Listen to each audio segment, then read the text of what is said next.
அல்லாஹும்ம பாரிக் லனா ஃபி ரஜப, யா அல்லாஹ் எங்களுக்கு ரஜபுடைய மாதத்திலே பரக்கத்தை அபிவிருத்தி செய்வாயாக.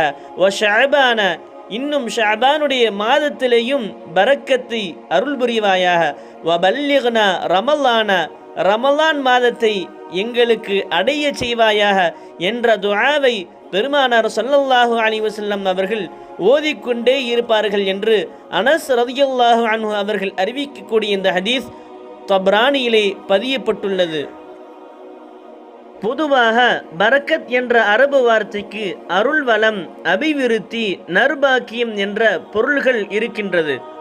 அல்லாஹும்ம பாரிக் லனா ஃபி ரஜப, யா அல்லாஹ் எங்களுக்கு இந்த ரஜப் மாதத்திலே பரக்கத்து செய்வாயாக என்ற இந்த வார்த்தையிலே எங்களுக்கு நீ ஆரோக்கியத்தை தருவாயாக என்ற அந்த பரக்கத்தையும் நியத்து செய்து அல்லாஹ்விடத்திலே துஆக்களை செய்வோம்.